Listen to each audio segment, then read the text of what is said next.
What's going on, everybody? Kalipus Tech here, coming back at you with another video. In this video, we're going to be comparing the Motorola Moto G Stylus 5G 2022 to the Samsung Galaxy A33 5G. Now, as always, if you want to learn more about either of these phones individually, be sure to check out my full reviews and tips and tricks videos for them on the channel. And for the latest up-to-date pricing, definitely check out the links in the video description because this is always changing.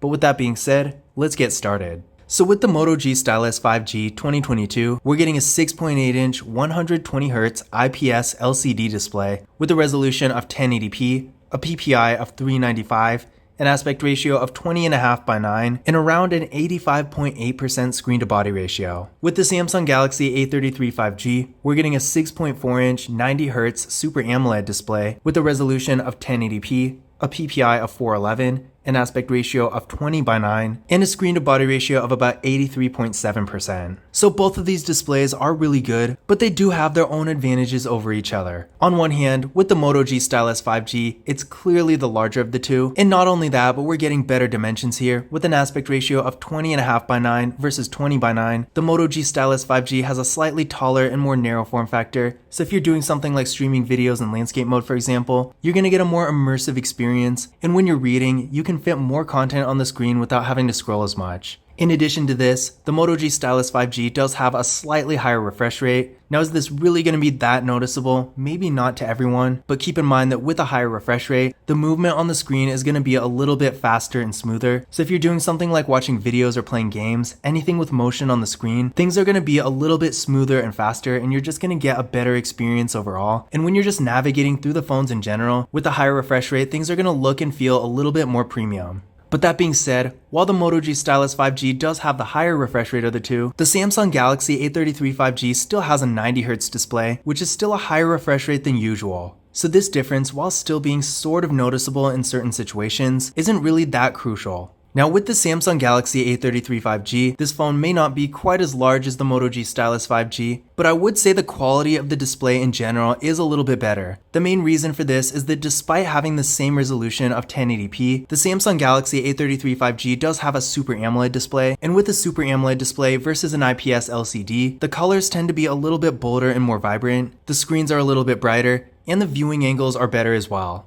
This is especially going to make a big difference if you spend a lot of time outside, because with the Super AMOLED display, it's going to be a lot easier to see. And in general, in my experience, the Samsung Galaxy A33 5G is a lot more visible in high lighting, whereas with the Moto G Stylus 5G, if you go outside with this phone, especially if you're wearing polarized sunglasses, it is going to be pretty hard to see. So in general, again, both phones do have really good displays, but they do have their own advantages. So if you'd rather have a larger display with better dimensions, the Moto G Stylus 5G is going to be a better choice. But if the display quality is more important to you than size, then the Samsung Galaxy A33 5G might have an advantage. Now for storage, with the Moto G Stylus 5G, we're getting 256GB of internal storage with microSD card expansion. And with the Samsung Galaxy A33 5G, we do get microSD card expansion as well, but this specific phone only has 128GB of internal storage. Now keep in mind, there's another variant of this phone that does have 256 as well, but this specific version only has 128. Another thing to keep in mind is that with the Moto G Stylus 5G, this phone in my hand is the unlocked version I got directly from Motorola, but if you get this phone from a carrier, there is a chance it's only going to have 128GB. Now I don't know off the top of my head which carriers offer what variants, but I do know, for example, with the Moto G Stylus 5G 2021, the unlocked version of that phone did have 256GB just like this phone, but the Cricket variant that I have only has 128, so just keep that in mind if you do end up getting either of these phones through a carrier. But in this situation, the Moto G Stylus 5G does have an advantage over the Samsung Galaxy A33 5G, simply because between these two variants, the Moto G Stylus 5G obviously does have double the storage. But that being said, both of these phones do have a great amount of storage. I mean, even with 128GB, unless you're really a power user with a bunch of different apps and photos and videos and stuff like that, you're probably not even going to have to worry about filling up the space. And even if you are a power user and you're recording lots of videos and stuff like that, then remember, both of these phones do have microSD card expansion, so that's still probably not going to be an issue. But of course, between these two phones, if you want to get as much storage as you possibly can, then the Moto G Stylus 5G with the 256GB of internal storage is of course going to have an advantage.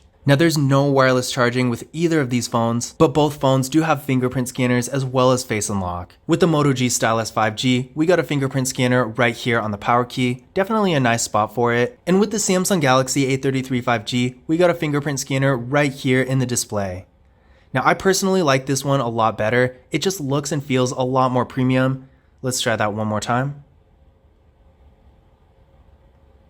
So as you can see, not only does it look and feel really premium, but it works really well. So between the two, I do like the A33 5G's fingerprint scanner a little bit better. But that being said, with the Moto G Stylus 5G, having a fingerprint scanner on the power key is really convenient and probably a little bit more practical. It doesn't look as cool, but it still works really well. As you can see here, real fast and responsive. In fact, I guess it is a little bit faster than the A33 5G, which is really just the nature of these kinds of fingerprint scanners. Even the best in-display fingerprint scanners typically aren't as fast as physical ones like this. Let's try that one more time.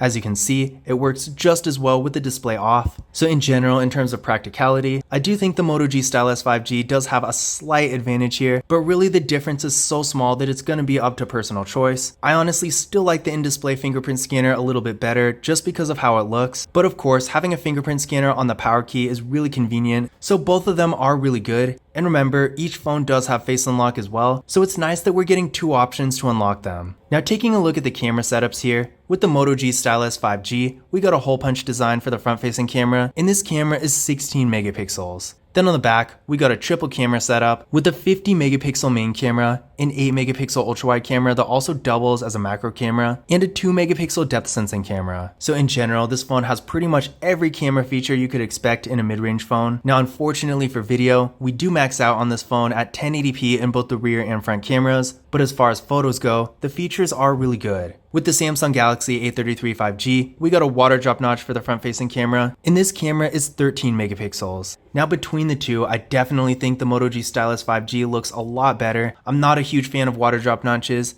and I don't really know why Samsung gave this phone a water drop notch when the phone that's just a half step up from this that actually shares the same processor, the Samsung Galaxy A53 5G, does have a hole punch design and it looks so much better. I really wish Samsung would just keep it consistent, but this water drop notch specifically doesn't look too bad, so I guess I can't really complain that much. Now on the back, we got a quad camera setup here with a 48 megapixel main camera, an 8 megapixel ultra wide camera, a 2 megapixel depth sensing camera, and a 5 megapixel macro camera. Now technically, the A33 5G of course does have a quad camera setup, while the Moto G Stylus 5G only has a triple, but don't let that fool you. Both of these phones do have pretty much all the features. The only real difference here is that with the Moto G Stylus 5G, the ultra wide and macro camera again are combined into one camera, but as far as actual functionality goes, they do pretty much the same thing. Now as far as quality goes, these phones are pretty close, but I do think the A33 5G is a slight step up. The photos just look better in general, and in addition to this, for video, the Samsung Galaxy A33 5G can record videos in 4K in both the rear and front cameras. So if you're recording a lot of videos and you want the best resolution possible, then of course the A33 5G is going to be the way to go. Overall, I do think both phones have great camera setups that can take real good photos, but if you're taking a lot of photos and photography is really one of your top priorities, and you want to record higher quality videos as well, then the Samsung Galaxy A33 5G is going to be the better choice here. But if you're a more casual camera user, and you're only really taking photos for social media or something like that, and you're not recording that many videos either, then the Moto G Stylus 5G is going to get the job done perfectly fine.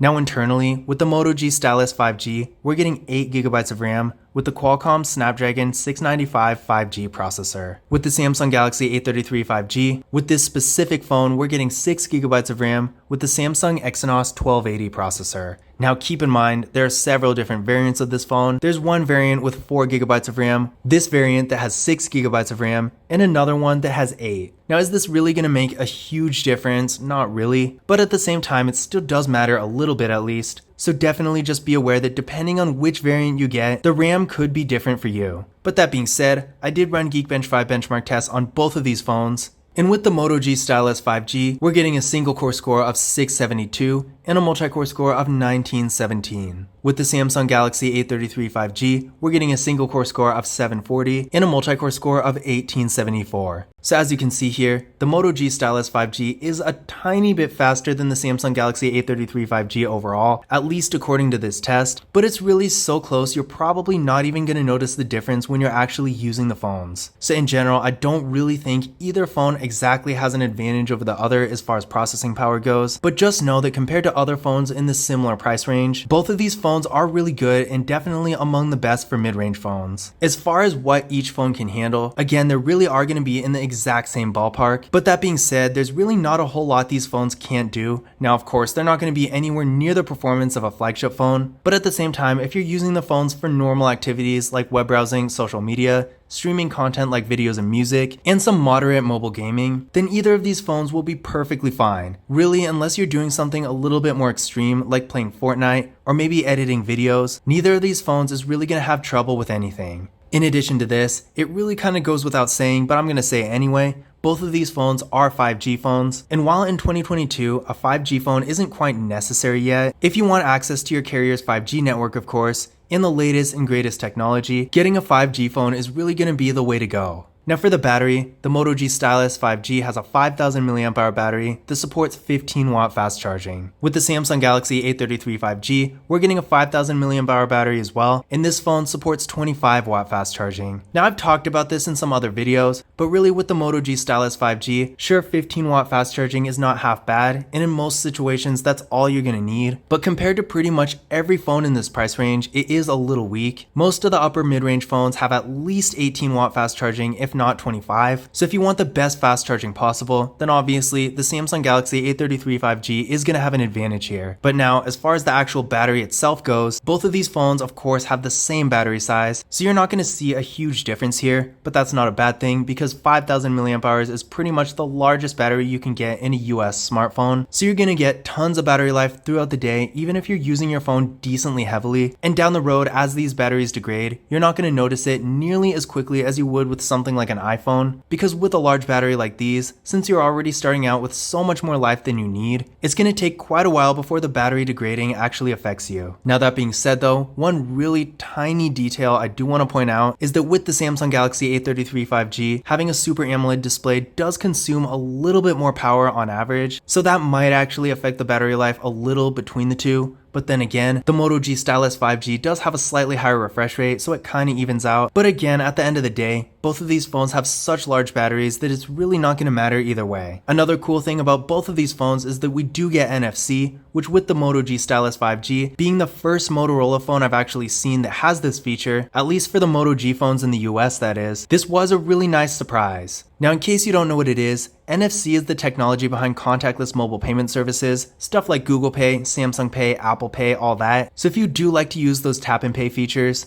then you'll be happy to know that with either of these phones, you will be able to no problem. But in conclusion, which of these devices is better? I would say for the most part, they are pretty evenly matched. Both of these phones have really good displays, powerful processors, great camera setups, large batteries, and features like NFC and 5G connectivity. But that being said, I do think the Samsung Galaxy A33 5G does have slightly more advantages. Although the Moto G Stylus 5G does have a larger display with a higher refresh rate, the Super AMOLED display of the Samsung Galaxy A33 5G just looks a lot better in my opinion. Now of course, if you don't really care about the quality a whole lot and you just want a larger display in general, then the Moto G Stylus 5G is still going to be a better option, but I personally think having a Super AMOLED display does make a huge difference. In addition to this, the Samsung Galaxy A33 5G does have a significantly better camera as far as quality goes, and it can record videos in 4K in both the rear and front cameras, whereas the Moto G Stylus 5G can't record 4K in any camera. The A33 5G also does have much better fast charging, and while this is a really tiny advantage, for some people this might actually make a difference. Maybe you're always on the go and you have a really powerful car charger or something like that. That's a time where you might actually notice. Although again, under normal circumstances, the difference in fast charging is probably not going to matter a whole lot. But at the end of the day, again, both of these phones are really good devices that provide quite a bit of value for the money. But I do think overall, despite the Moto G Stylus 5G having a larger display and slightly more processing power, the Samsung Galaxy A33 5G is just a better quality device in general. Now once again, if you want to learn more about either of these phones individually, be sure to check out my full reviews and other videos for them on the channel. But I hope you enjoyed this video, and I hope you found this information useful as well. If you did, don't forget to give it a thumbs up and hit that subscribe button. But as always, I will see you in the next video.